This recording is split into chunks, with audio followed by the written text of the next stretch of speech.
15 साल लंबे अंतर्राष्ट्रीय क्रिकेट का आपका करियर है और दिसंबर 2018 में आपने पॉलिटिक्स में एंट्री कर दी।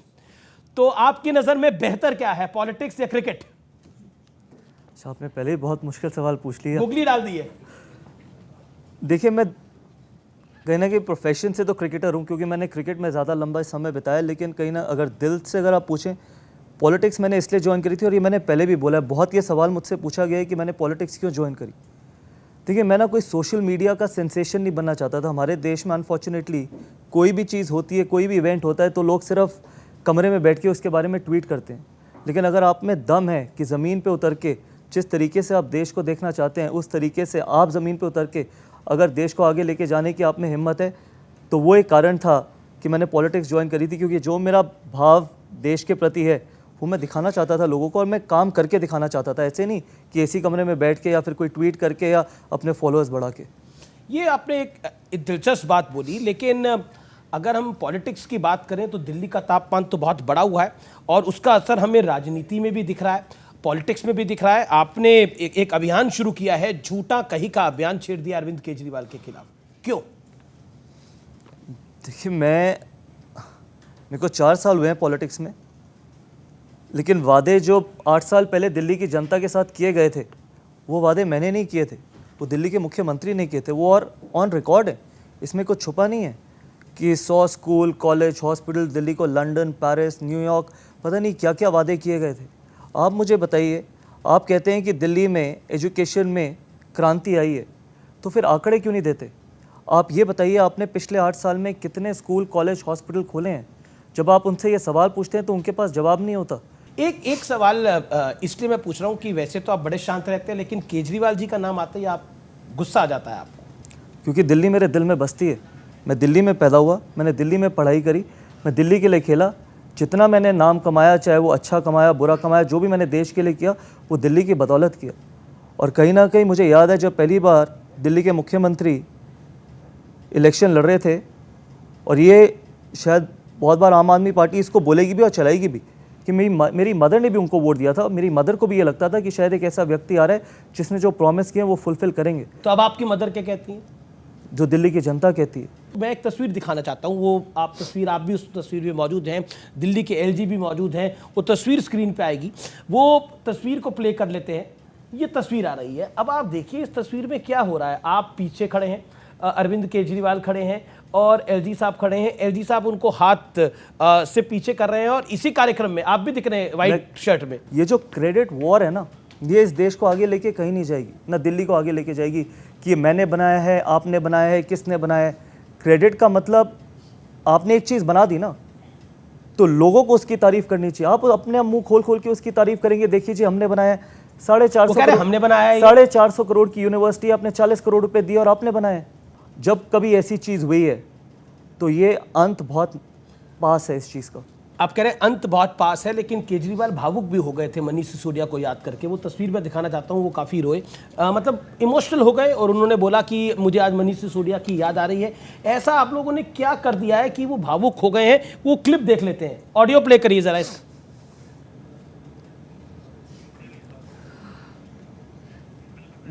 जी, हल्का एम्बियंस हम सुन सकते हैं जिसमें केजरीवाल की आंखों में आंसू है। ऐसा क्या कर दिया आप लोगों ने, उनको रोना पड़ रहा है? काश ये इसी तरीके से रोते जब इन्होंने मेरे अगेंस्ट एलिगेशन लगाई थी, जब मैं अपना इलेक्शन कैंपेन में, जब मैं पॉलिटिक्स में आया था। और आप सब जानते होंगे किस तरीके की एलिगेशन लगाई थी। और जो एजुकेशन मिनिस्टर है आज दिल्ली की, उन्होंने एलिगेशन लगाई थी कि मैंने कोई पैम्फलेट फैलाया था और आतिशी मार लेना। हाँ, और उससे 2 महीने पहले मुझे पद्मश्री का अवार्ड मिला था, और 2 महीने बाद मेरे ऊपर क्या क्या एलिगेशन लगी थी। काश दिल्ली के मुख्यमंत्री इस तरीके से उस दिन भी रोए होते।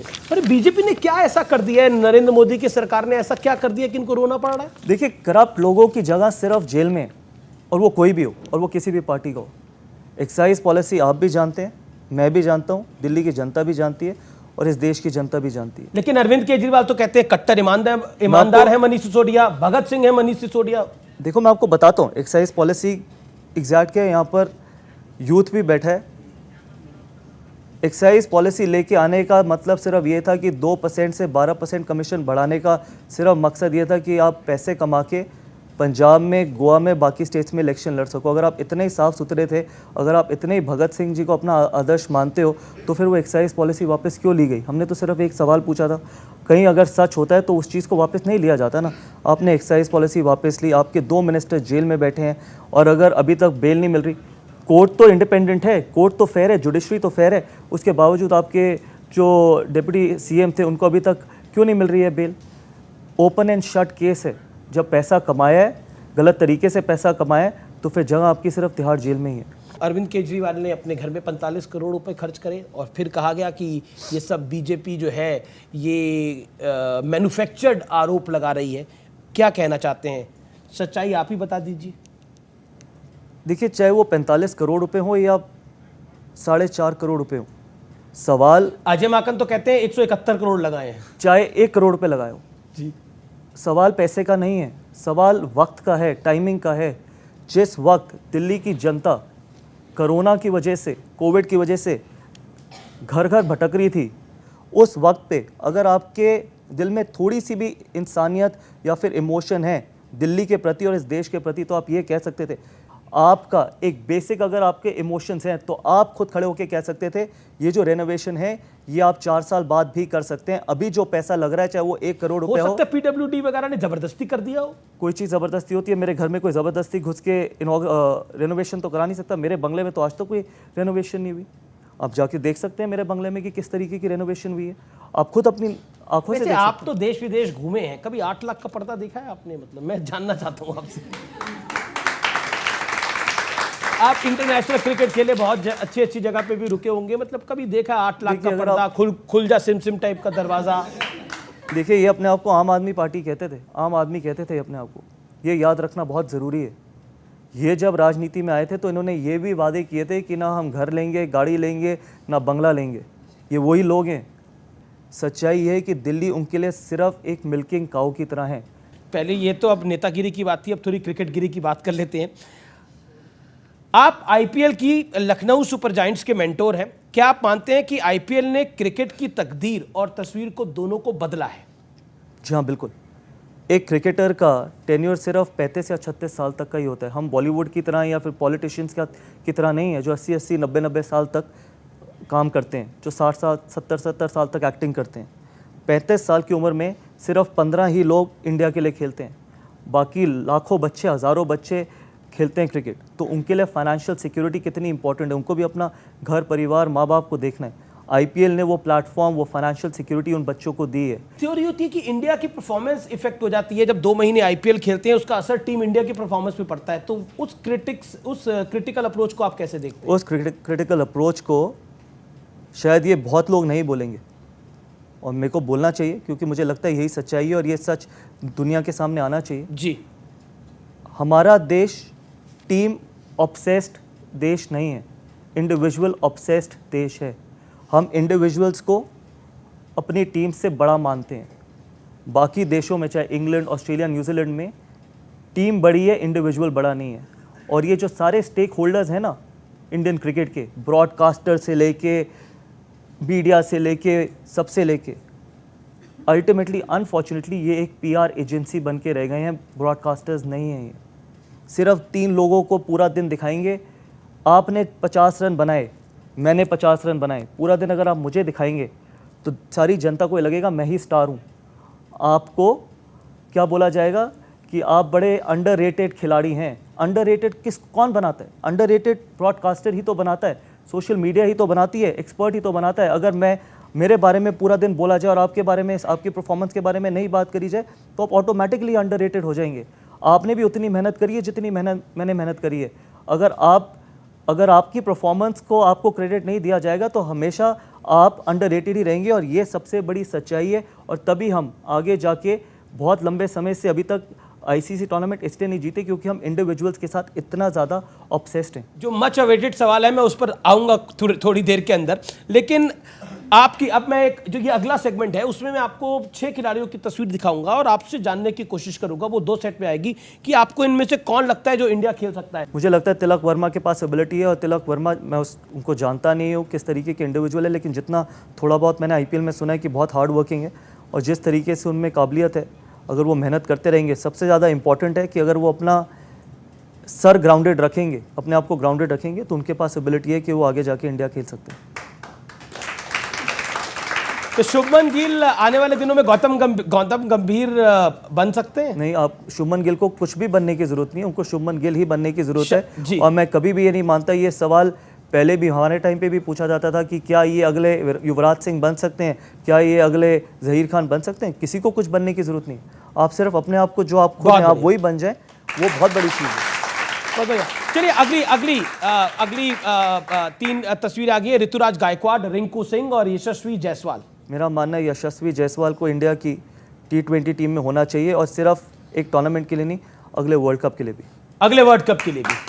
और रिंकू सिंह की कहानी बड़ी इंस्पायरिंग है, कुछ बताना चाहेंगे? इंस्पायरिंग है और उन्होंने प्रदर्शन भी बहुत अच्छा किया, लेकिन वक्त दीजिए। एक सीज़न में किसी को सिलेक्ट मत कीजिए, उनको जाके डोमेस्टिक सीज़न में रन बनाने दीजिए, अगले सीज़न में फिर IPL में रन बनाने दीजिए, और फिर उनको अगर आप देखते हैं कि वो उतना कंसिस्टेंटली बनाते हैं रन, तब उनको इंटरनेशनल क्रिकेट में सोचिए। हमारे यहाँ प्रॉब्लम क्या होती है कि हम 2 महीने IPL को इतना सीरियसली ले लेते हैं, जो भी अच्छा करता है इसको इंडिया खिला दो। यशस्वी जायसवाल ने सिर्फ IPL में अच्छा नहीं किया, डोमेस्टिक क्रिकेट में 200 बनाए, 300 बनाए, वनडे क्रिकेट में 200 बनाए विजय हज़ारे में। तो ये जो IPL में किया है, ये सिर्फ आइसिंग ऑन द केक था, इसलिए यशस्वी जायसवाल को तीनों इनफैक्ट फॉर्मेट में होना चाहिए। चलिए, मेरा अगला सवाल ये है कि एक तो ऑफिशियल ट्रोलिंग होती है, एक अनऑफिशियल ट्रोलिंग होती है। ऑफिशियल ट्रोलिंग मैं बोलता हूँ जिसमें हम देखते हैं कई बड़े बड़े लोग ट्रोल करते हैं किसी व्यक्ति को। हमने लेटेस्ट देखा नवीन उल हक को ट्रोल किया गया। उस हद तो तब हो गई जब शुभमन गिल की सिस्टर को ट्रोलर्स ने ट्रोल किया। What you have to say on that? That's a very very valid question, that's a very important question as well. और ये क्वेश्चन आप लोगों के लिए, मैं बहुत स्ट्रांगली बिलीव करता हूँ कि आगे आने वाले समय में अगर इस देश में जो सबसे बड़ा कारण बनेगा यूथ का डिप्रेशन का, वो है सोशल मीडिया। अगर यूथ डिप्रेशन में जाएगा तो वो सोशल मीडिया है, और कोई इसके बारे में बात नहीं करेगा। वो चीज़ सच नहीं है जो खरीदी जा सके। आप ट्रोल्स खरीद सकते हैं, आप फॉलोअर्स खरीद सकते हैं, आप बॉट्स खरीद सकते हैं, तो जो चीज़ बिकाऊ होती है वो सच कैसे हो सकती है? सोशल मीडिया पे अगर आप रहना चाहते हैं आप रहिए, मैं मना नहीं कर रहा कि आप सोशल मीडिया पे मत रहिए लेकिन सोशल मीडिया को अपनी जिंदगी का पार्ट मत बनाइए। आपको बुरा लगा जब शुभमन गिल की सिस्टर को ट्रोल किया गया, जब नवीन उल हक के साथ ये हुआ? You felt bad? देखिए, I feel bad for everyone, not only Shubman Gill, not only Naveen ul Haq, for everyone. जो ट्रोल कराते हैं उनके लिए भी, और जो ट्रोल होते हैं उनके लिए भी, क्योंकि जो ट्रोल करवाते हैं वो भी एक दिन ट्रोल होंगे। मैं पैसे खर्च करके, बहुत बार ये सवाल मुझसे पूछा गया अमीश जी, और ये बहुत वैलिड सवाल है, इसलिए शायद मैं थोड़ा वक्त लूँगा जी कि आप क्यों नहीं सोशल मीडिया पे पैसे खर्च करते और लोगों को ट्रोल कराते या लोगों के लिए नैरेटिव क्रिएट करते। और शायद मैं बहुत लोगों से ज़्यादा पैसे खर्च कर सकता हूँ जो लोग इस तरीके से पैसे खर्च करते हैं ट्रोल करवाने के लिए या दूसरे की इमेज ख़राब करने के लिए, मैं कर सकता हूँ। लेकिन मैंने अपनी ज़िंदगी सच पे जीने का प्रॉमिस किया। हम 5,000 लोगों को रोज़ अगर 1 रुपये में खाना खिलाते हैं तो उसकी कॉस्ट है। अगर मैं वो 5,000 लोगों का खाना बंद करके वही पैसा सोशल मीडिया पे लोगों को ट्रोल या अपनी इमेज बेहतर करने के लिए लगा दूँ, तो शायद आज मैं भी उसी तरीके का ब्रांड होता। लेकिन मेरे लिए वो 5,000 लोग जो भूखे हैं उनका पेट भरना बहुत ज़रूरी है, क्योंकि मेरे घर में 2 छोटी बच्ची हैं।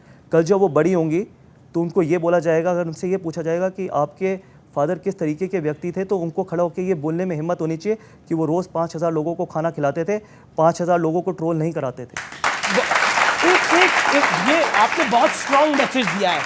अगर आपके पास पैसे ज़्यादा हैं तो आप ट्रोल मत कराइए, लोगों को खाना खिला दीजिए। लेकिन एक समस्या बड़ी है और इन सबकी भी होगी, और व्यूअर्स हैं हमारे उस पार टेलीविजन स्क्रीन पे देख रहे हैं, जो करोड़ों दर्शक न्यूज़ 18 के माध्यम से आपको देखेंगे, उनकी भी होगी ये समस्या कि आजकल रील का ज़माना है। हर आदमी वो 40-50 सेकंड में सब कुछ कर लेना चाहता है। वो 40-50 सेकंड में गौतम गंभीर बनना चाहता है, वो 40-50 सेकंड में अक्षय कुमार बनना चाहता है। ऐसे कैसे हो जाएगा? जी, आप बहुत गलत व्यक्ति से सवाल पूछे, क्योंकि मैंने अपनी ज़िंदगी में आज तक कोई रील नहीं बनाई। कभी रील नहीं बनाई आपने? आप जाके देख सकते हैं। हो सकता है कोई डिमांड करते हैं रील बनाने की। आप जाके देख सकते हैं जो भी मेरे सोशल मीडिया अकाउंट से, कि अगर मैंने एक भी रील बनाई हो, मुझे रील बनानी आती ही नहीं है।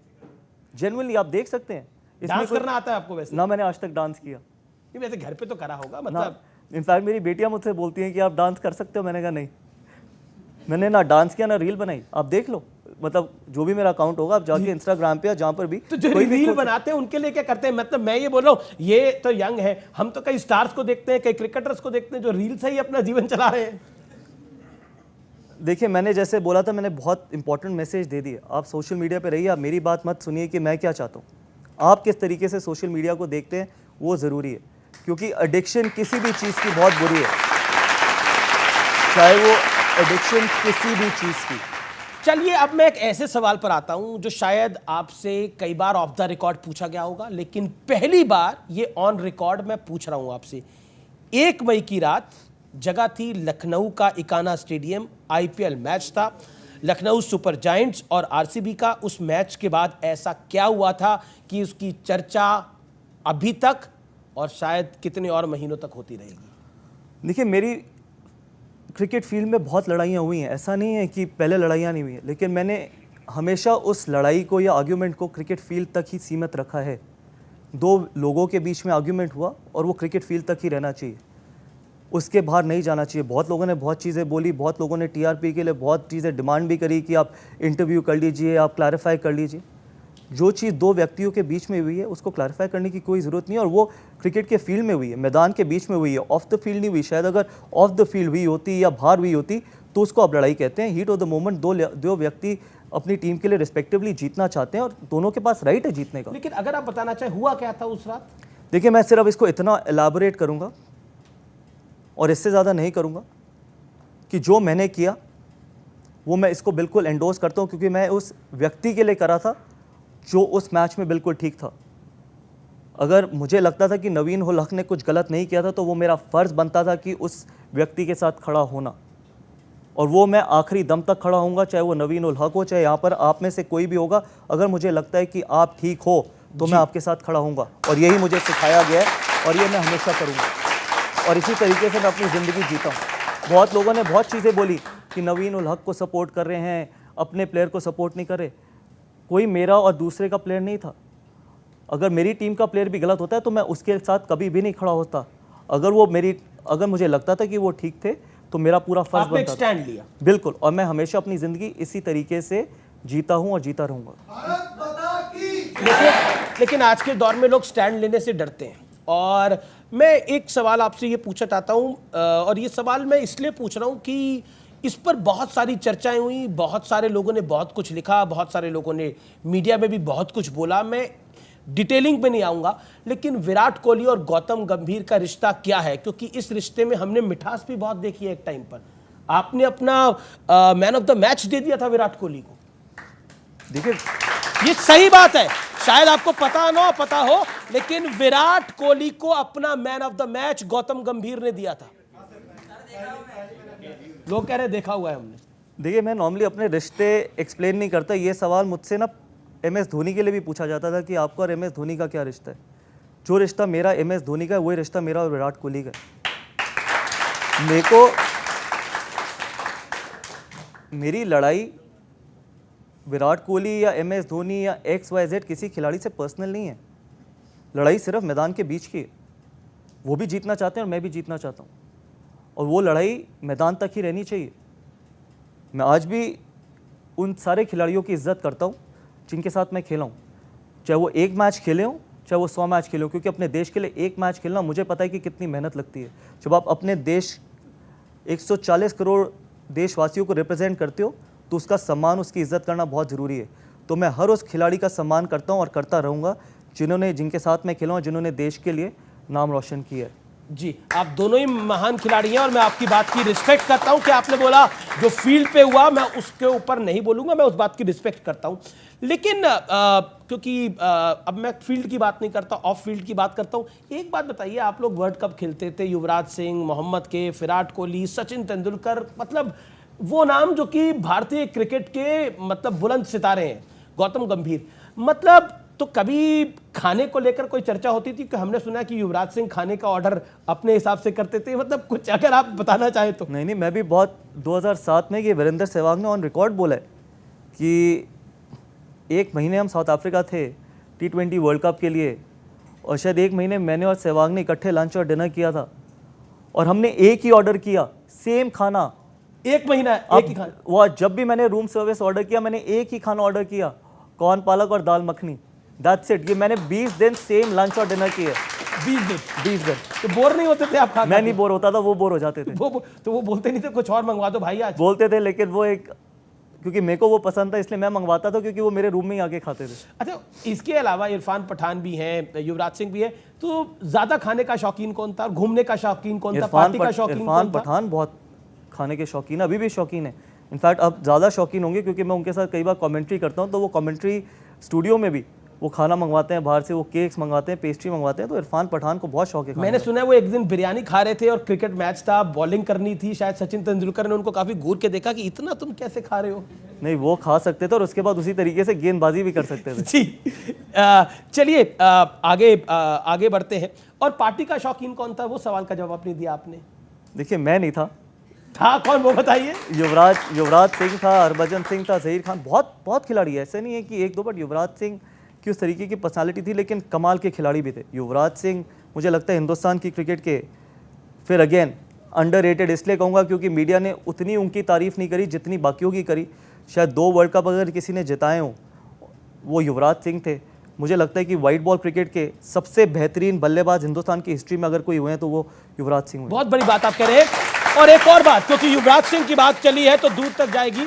और युवराज सिंह को कैंसर हो गया था, लेकिन वो तब भी खेलते रहे थे, इसलिए युवराज सिंह के लिए तालियां इस मंच से बनती है, क्योंकि कैंसर होने के बाद वो व्यक्ति खेलता रहा। और मैंने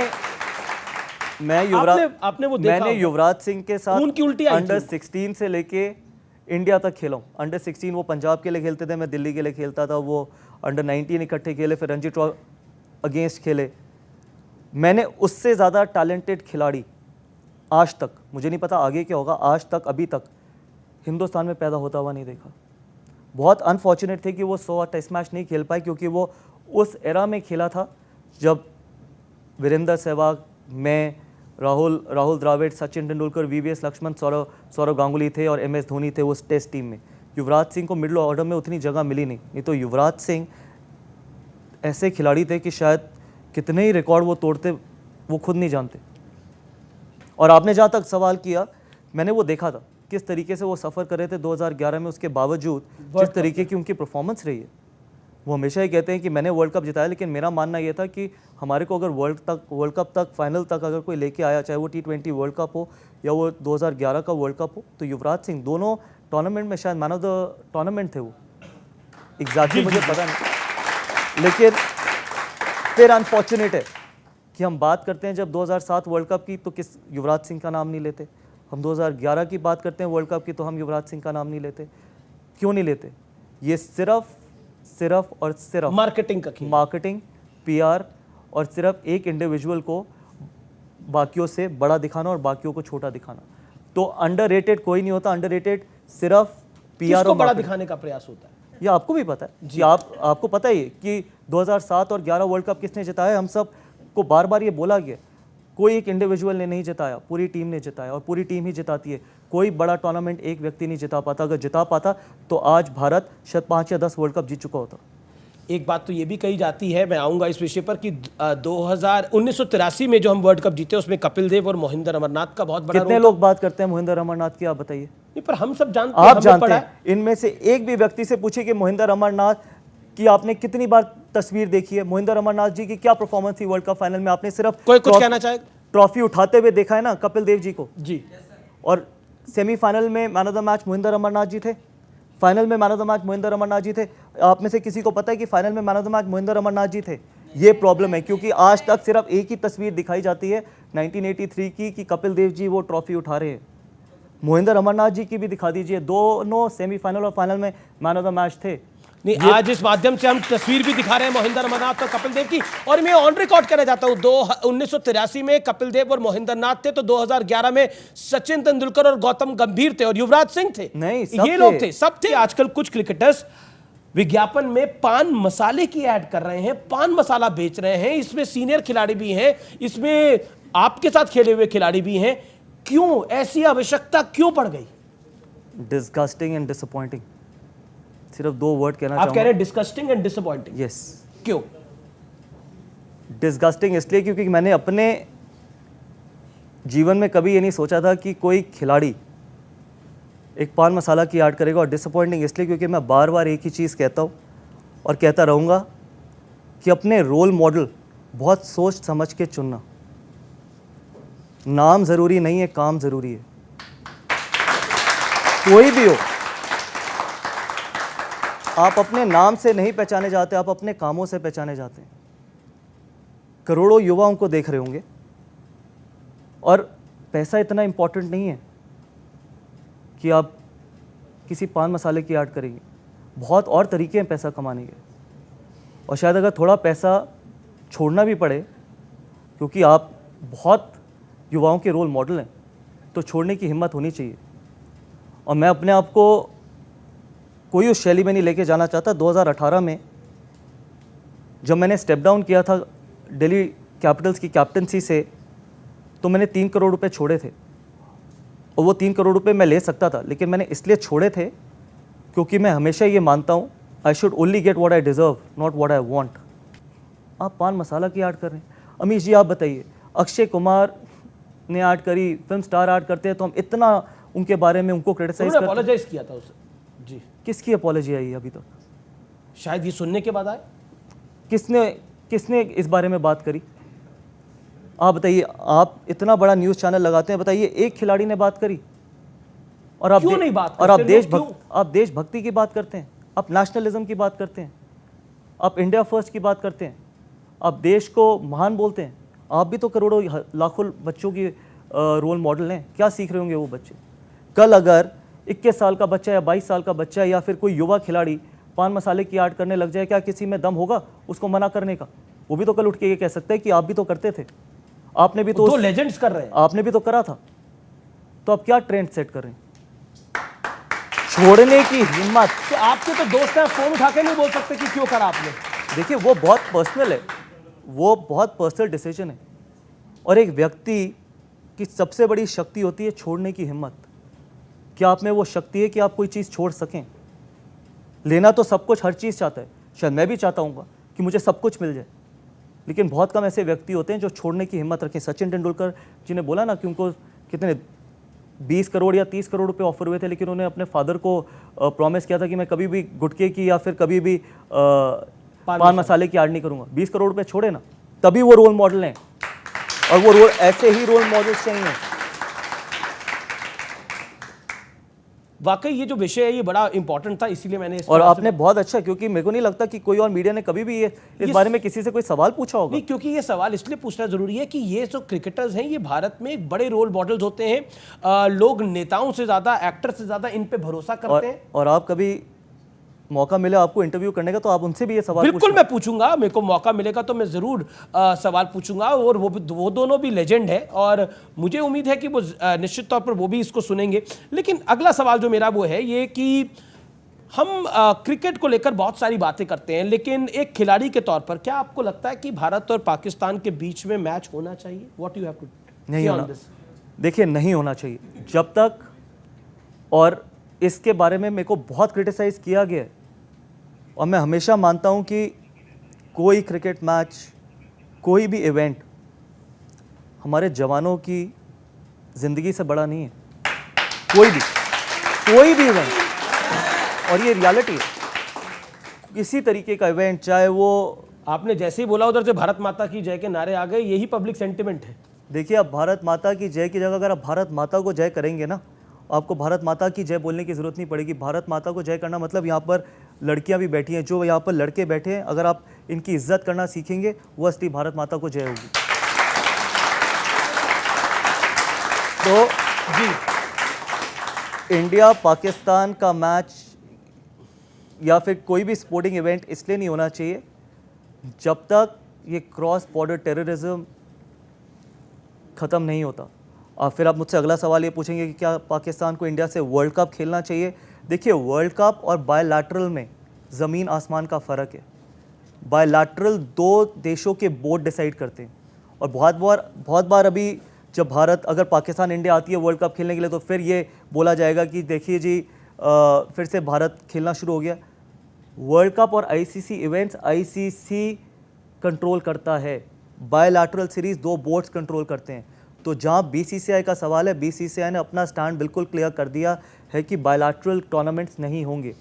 आईसीसी इवेंट्स में बीसीसीआई का किसी तरीके का कोई रोल नहीं होता।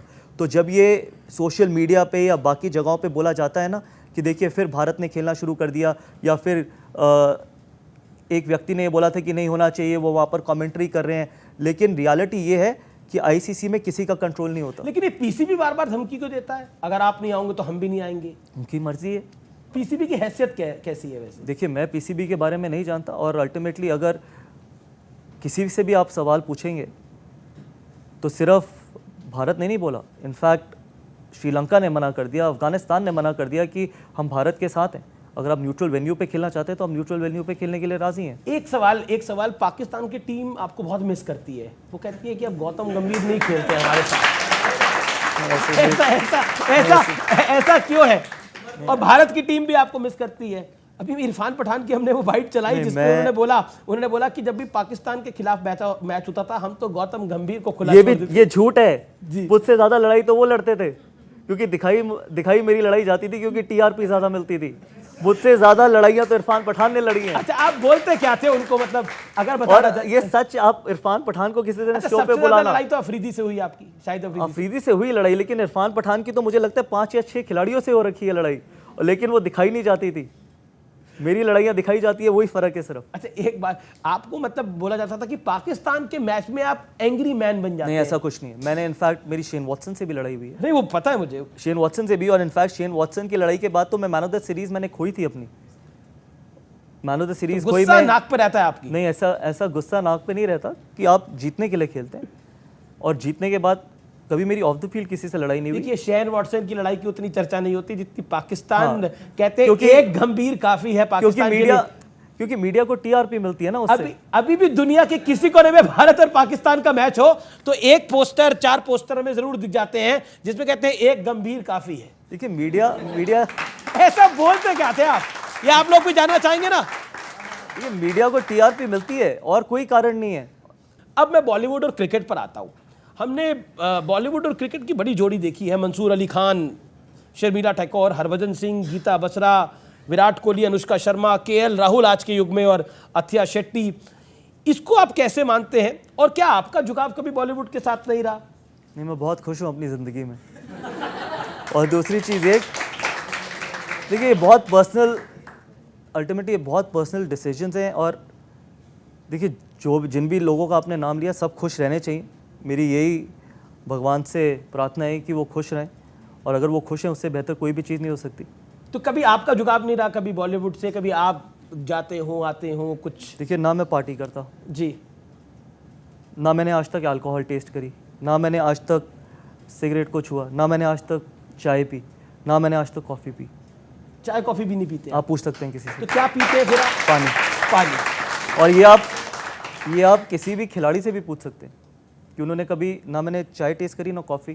तो जब मेरे को कोई इस तरीके का कोई शौक ही नहीं था, तभी मैंने आपको बोला मैं बहुत खुश हूँ अपनी ज़िंदगी में, क्योंकि मेरे पास बहुत अच्छी फैमिली है, 2 बच्ची हैं, मेरी वाइफ, मेरे मदर फादर। खुश रहना बहुत ज़रूरी है। रील आप बनाते नहीं, चाय आप पीते नहीं, कॉफ़ी आप पीते नहीं, पार्टी आप करते नहीं, ये बहुत बोरिंग हूँ मैं। हाँ, बहुत बोरिंग हूँ। ये बहुत बोरिंग है आप कह रहे हैं। ये युवाओं को आप बोलेंगे कि एक हफ्ता ये रिजीम फॉलो करने में भाग जाएंगे? मैं सीरियसली कह रहा हूँ, आप किसी से भी पूछ सकते हैं, मैं बहुत बोरिंग हूँ। जी, अब इनसे भी हम सवाल लेंगे, आपसे भी सवाल लेंगे, लेकिन दोबारा राजनीति पर आते हैं, पॉलिटिक्स पे आते हैं।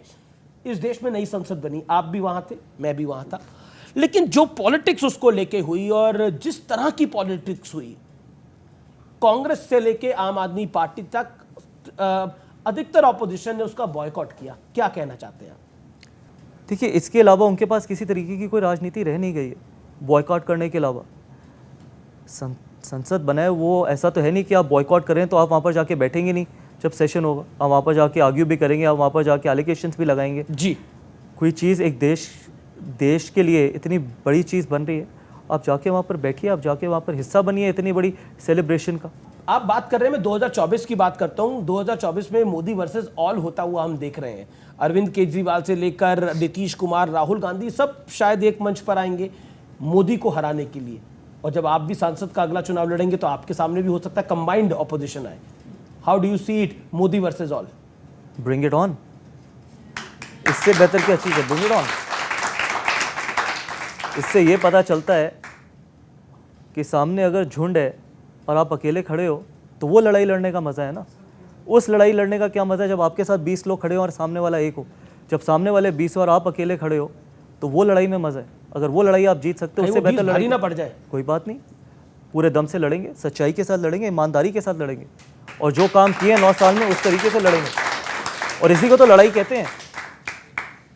जी, मेरा अगला सवाल ये है कि आपके काम की तारीफ जनता हो या फिर क्रिटिक्स हो वो भी करते हैं, पॉलिटिकल काम की तारीफ, लेकिन आप ही की पार्टी के एक विधायक हैं, वो आप पर सवाल उठाते हैं। उन्होंने गृह मंत्री को चिट्ठी लिख दी सीबीआई से जांच कराई जाए।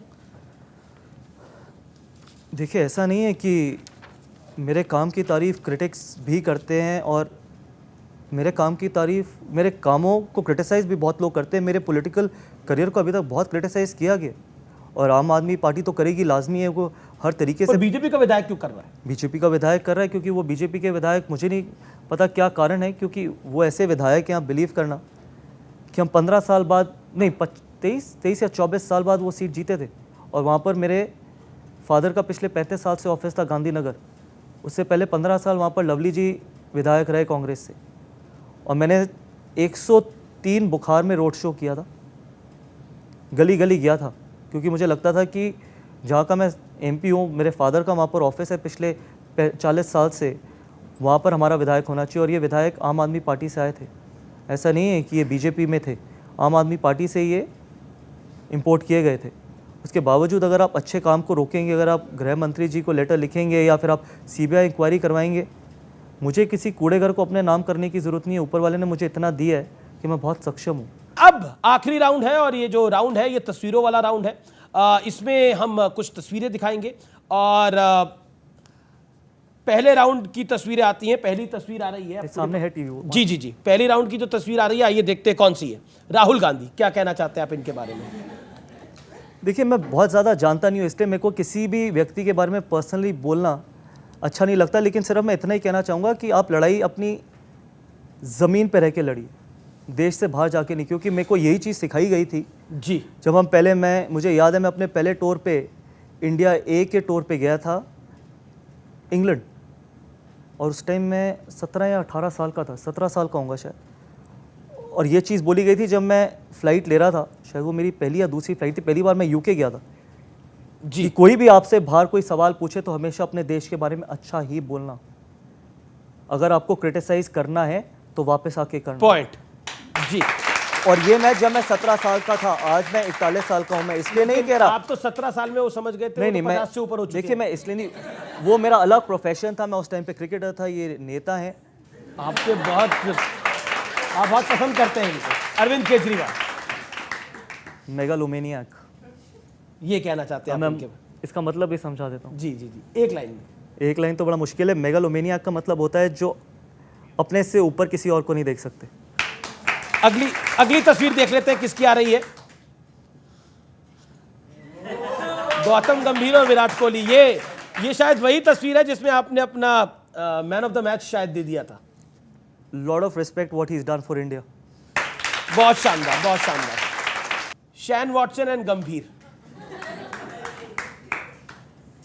Top allrounder. चलिए, अब अगला राउंड है वो गुगली राउंड है। आपकी राय में कोहली और गांगुली में से ज्यादा एग्रेसिव कैप्टन कौन था? मैं ना ज़्यादा कोहली के अंडर खेला, नहीं मैं गांगुली के अंडर खेला, तो बड़ा मुश्किल है ये सवाल का जवाब देना। आप में से उनके बारे में पूछिए कि मैं सबसे अग्रेसिव कप्तान किसके अंडर खेला था, मैं उसका जवाब शायद। किसके अंडर? अनिल कुंबले। विपक्ष के लिए बेहतर पीएम उम्मीदवार कौन हो सकता है, राहुल या केजरीवाल? देखिए, ये तो अपोजिशन ही इसका जवाब दे पाएगा। पहली बात तो ये है कि उनको पहले डिक्लेयर करना बड़ा जरूरी है। डिक्लेयर कर पाएंगे आपको नहीं? क्या लगता है? मैं तो आपकी राय पूछ रहा हूं। कोई भी नहीं। अगला सवाल है, सिसोदिया और मनीष सिसोदिया और सत्येंद्र जैन में से ज्यादा कट्टर ईमानदार कौन है? गुगली राउंड है, इसका नाम ही गुगली राउंड है। देखिए, इसका जवाब तो मुझे तिहाड़ में जाना पड़ेगा तभी दे पाऊंगा। और आपका कोई विचार नहीं है। अगला राउंड जो है वो है गर्ल्स वर्सेस गंभीर, और कुछ लड़कियां हैं वो सवाल पूछना चाहती हैं। क्या सवाल है आपके? आप पूछ सकती हैं एक एक करके। सर मेरा क्वेश्चन है कि आपकी कौन सी फेवरेट एक्ट्रेस है? 3 ऑप्शंस है मेरे Actress? पास। हाँ जी, तो पहली है दीपिका पादुकोण एंड दूसरी है अनुष्का शर्मा और तीसरी है परिणीति चोपड़ा। तो कौन सी फेवरेट है आपकी? अब बताइए। मैंने बहुत ज़्यादा मूवीज़ देखी नहीं, मेरे को एक्चुअली आलिया भट्ट की गंगूबाई काठियावाड़ बहुत अच्छी लगी थी। आलिया भट्ट, आपने तो कोई चौथा नाम ही दे दिया। इसलिए मैंने बहुत ज़्यादा मूवीज़ देखी नहीं। इन तीनों में से परिणीति, दीपिका और अनुष्का में से कोई अगर अभी याद आए तो परिणीति चोपड़ा, बिकॉज केसरी में उनकी बहुत अच्छी एक्टिंग थी। जी। एक और सवाल है। जी पूछिए, सवाल क्या है? सर मेरा सवाल आपसे ये है कि जब आपकी वाइफ नताशा मैम आपसे नाराज़ हो जाती हैं तो आप उन्हें कैसे मनाते हैं? मैं कैसे मनाता हूँ? मैं एक्चुअली मनाता नहीं हूँ, वो अपने आप ठीक हो जाती है। मेरे को मनाने की आदत ही नहीं है ऑनेस्टली, और वो बहुत ज़्यादा नाराज़ होती नहीं है। तो बहुत दैट्स वाई मैंने जब बोला अमीश जी को कि मैं बहुत खुश हूँ जिस तरीके की मेरी फैमिली है, क्योंकि अगर मेरे को बहुत ज़्यादा मनाना पड़ता नहीं है, टच वुड अभी तक तो यही, आगे कुछ नहीं पता कि 11 साल हो गए हैं, तो हम श्योर अभी तक इतना कोई ज़्यादा मनाने की ज़रूरत पड़ी नहीं। कभी गाना वाना भी नहीं गाया उनके लिए? ना गाया, ना नाचा जी, ना मनाया। ना मनाया। चलिए एक और सवाल। सर आपकी शादी में सबसे पहले किसने किसको प्रपोज किया था? अब बताइए। बड़े आप तो मुझे कहते थे कि यार ये ज़्यादा बड़ी बाउंसर्स हैं जो मैं अभी आईपीएल में खेल के आया हूँ। उससे बड़ी है, बताइए। नताशा ने प्रपोज किया था। आप, इनकी वाइफ ने प्रपोज किया था। चलिए, आप लोगों ने कई सारे सवाल पूछे। अब यहाँ पर एक कई लोग हैं जो कुछ ख्वाहिश भी रखते हैं। भाई, क्या है आपकी ख्वाहिश? सर हमारी ख्वाहिश है कि हम बचपन से ही क्रिकेट खेलते आ रहे हैं और आपको देख रहे हैं, लेकिन मेरा एक तमन्ना है कि सर मैं गेंद फेंकूं और आप कोई कहाँ है सिक्स बैट? या कोई बाउंड्री मारे। बाउंड्री मारे? स्टूडियो में हमारी लाइट तोड़वाएंगे आप। लेकिन मेरी गंभीर साहब आपसे गुजारिश है, बाउंड्री मत मारिएगा, मैं डिफेंस कर दीजिएगा। आइए, बैट और बॉल भी आ गया है। तालियां। चलिए, मैं फील्डर बन जाऊंगा मुझे लगता है। क्या नाम है आपका? अंकित तिवारी। तो अंकित तिवारी, मैं कमेंटेटर बन जाता हूं। करो। तो अंकित तिवारी गौतम गंभीर को बॉल डालने जा रहे हैं। Let's see what happens. Ankit Tiwari bowling to Gautam Gambhir. What a shot and well bowled. Thank you so much Gambhir साहब, आप आए। मेरी जगह आप कमेंट्री करना, भी वर्ल्ड कप आने वाला है। ठीक है, चलिए, मुझे कोई मौका देगा तो मैं जरूर ट्राई करूंगा। आपका बहुत बहुत शुक्रिया गौतम गंभीर हमारे साथ आने के लिए, बात करने के लिए। और तिवारी जी, आपका भी बहुत बहुत शुक्रिया, बड़ी अच्छी बॉलिंग डाली। मैन ऑफ द मैच हम पे नहीं दे रहे, लेकिन आज का मैन ऑफ द मैच अगर कोई है तो वो गौतम गंभीर है।